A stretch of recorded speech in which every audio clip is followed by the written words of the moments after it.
Desire feels really good when you aren't crushing it with doubt.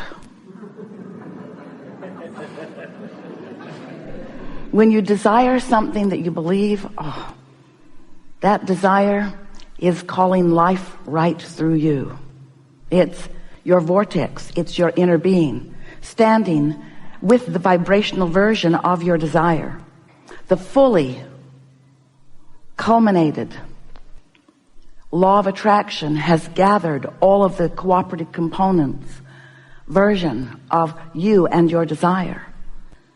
And because law of attraction is so powerful, and because your inner being is too, when your inner being focuses upon your desire, as it always does, strong current happens.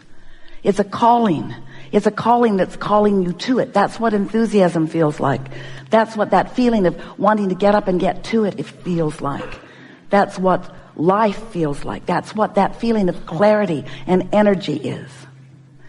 But if you have a desire and you've been practicing noticing that it's taking too long, or that it isn't unfolding in the way you wanted it to, if you are aware of your desire, but when you think of your desire, what's active in you from your physical perspective is the absence of it, the not being there yet of it, then you're offering a vibration about your desire that is contrary to your desire, and it's like sticking a stick in the spokes of your wheel. That's what resistance is.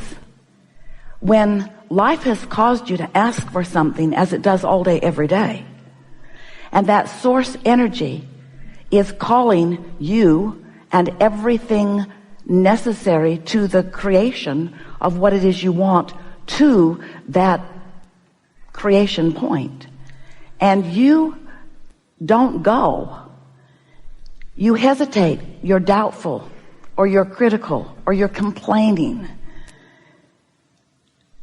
you introduce the resistance into the equation. So you're going to hear us talk a lot about, if you listen to us at all, the path of least resistance. It's really the path of most allowance. They're the same thing.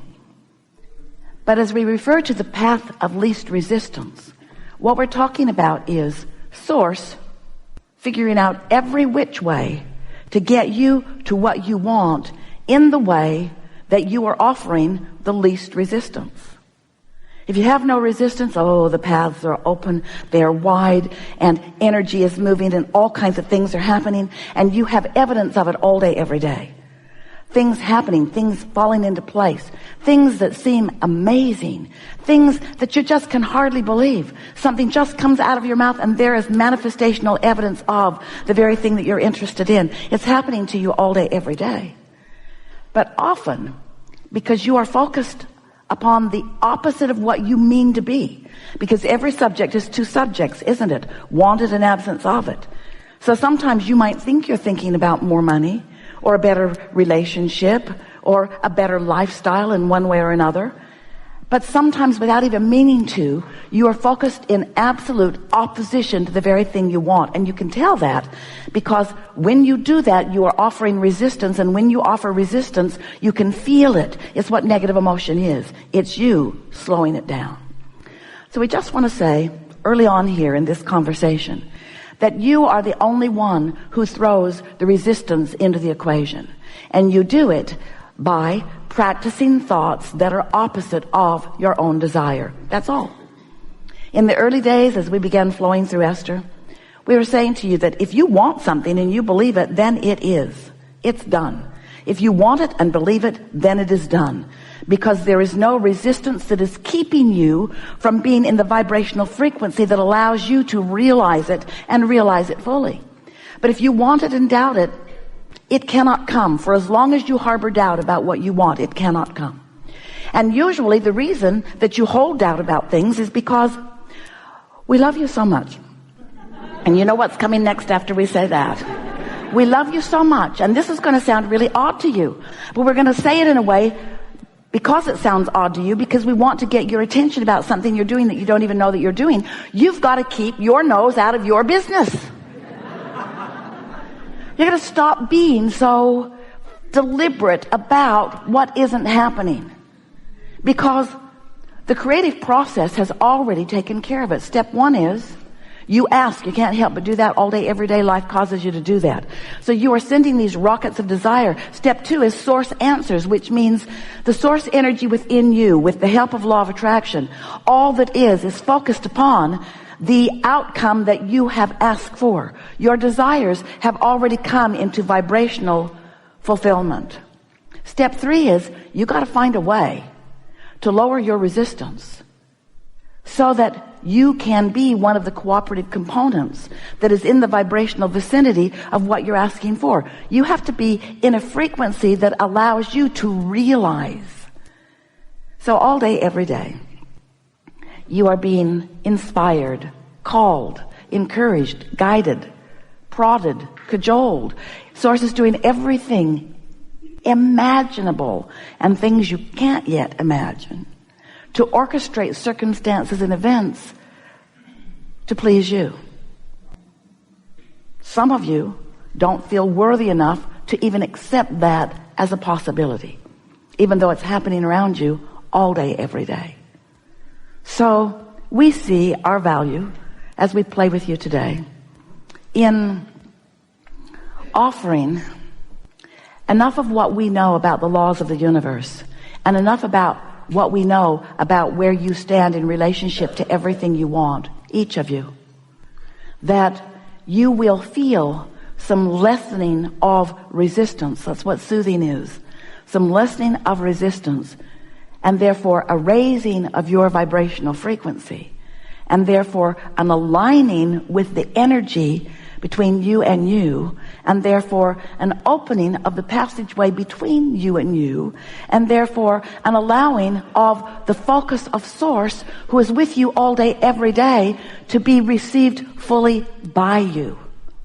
You see, in every moment that you are having a conversation, in every moment that your opinion is active on something, your inner being is active with an opinion too. And when those opinions blend, such as you're wonderful, or you're worthy, or you're good, or you're in your right place at your right time, or that all is well, or that things are always working out for you, or that things are opening in a way that is benefit to you, or that you are fulfilling your reason for being here, right here and now, or that you are loved by Source, or that the universe is on your side, or that all is well, or that. When you are on one of those thoughts that Source knows so clearly about you, you can feel the fullness of your alignment. That's what your elation feels like. That's what that love feels like. That's what that passion feels like. That's what enthusiasm feels like. And most of all, that's what clarity feels like. It feels so good to be tuned in, tapped in, turned on, in vibrational sync with who you are. That's how you're supposed to live here. You're not supposed to be muddling around in confusion. You're not supposed to be squabbling with one another. You're not supposed to be looking at each other, needing somebody else to be a little different so you can feel a little better. You didn't come here to control the world. You didn't come here to change the world or save the world. You knew it didn't need to be saved. You would constantly change. But you didn't come to fix things that are broken. You came to revel in the perfection of this time-space reality, knowing that it would serve you so well, knowing that the variety of it would inspire within you clarity about what you personally and individually, and with so much blessing and worthiness seen from Source energy, that you would pick and choose the things that are important to you, and that you would use the power of your mind and the precision of your own guidance system to focus yourself into complete alignment with your own personal desires, so that all that you desire could come to fruition, because you are the creator of your reality. Nobody else. You are the creator of your own reality. We love you so much, but you're lazy. You don't create your own reality deliberately. Most of you create it by default. You look over there, and then you look over there, and then you look over there, and then you look over there. You give your attention to what's going on around you, and you let what's going on around you set the tone for who you are. You let your vibration be controlled by what you're observing. So you're regurgitating life when you do that. You're not creating life. But what you said when you came into this physical experience, you said, I will look at the variety, and from it I will choose what I prefer. And I know I will find all kinds of new ideas. Because the culmination, the combination, the beingness of all of you as you mix together, you are giving one another such opportunity to launch your rockets of desires, to set into motion the new creation of which you are a part and for which reason you came. So we would like to convince you that the reason that you are here is because it is so much fun to find an idea that has not come to fruition, maybe one that has never been unto the universe, and maybe one that you have never experienced personally.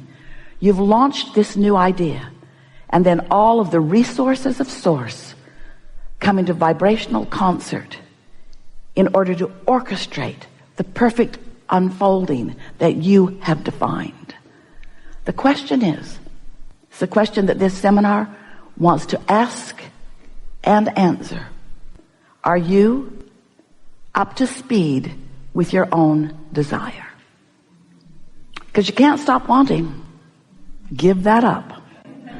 So what we would like you to focus on as we begin here today is that when life has caused a desire to be born within you, and that desire is calling all cooperative components to it, and you are for some stubborn, unnecessary, from our point of view, really unnecessary, we're going to be kind as we can, ridiculous reason, you argue for your limitations.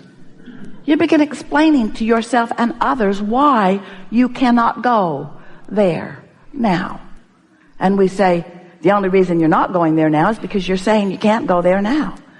If you could just accept the energy that creates worlds is working with you, and if you could understand that every bit of negative emotion that you ever feel is because you've stuck your stick in the wheel, you're slowing it down. So cut that out. We're eager to talk with you about anything that matters to you. There is nothing that is off limits. You will notice a perfect unfolding. As this day progresses, your sense of who you are will come into further and further and further and further clarity. It is our expectation that at the end of this gathering, you will be in a different vibrational point of attraction than you began with. It's always that way, which means everything in your world will shift in response to your shift. So it's great fun to relax into your natural well-being and then to experience the real life examples of what happens when you shift at your center. We feel such appreciation for your willingness to be in this room with us and play with us. It's such important communication that happens because you're broadcasting and we're receiving you, and then we're broadcasting to Esther and she's expressing, and then you're responding to our expression and adjusting. It's just the most beautiful dance of co-creation at its best. We want to convey to you with more deliberateness and more specific intensity than ever before as a result of this wonderful conversation we just had, that you cannot get it wrong and that you never get it done. And that in the same way that we are asking this father who is determined to be of value to this child, we're asking you to be nicer to you, to stop beating up on you, to stop standing in a place that's not quite the way you want it to be and condemning you or anybody else as the justification of why you're not there. If you could just reach for that unconditioned just a little bit and feel the appreciation that source, that Abraham, that your inner being have for you in all moments, in all time. If you could just feel for that first and then, feel for that first and then. You're going to start as soon as today having the joyful experience that you were born to have. You didn't come to fix things because nothing is broken. And you didn't come to gain redemption because you have never been judged. You've never been out of blessedness. Not for a moment.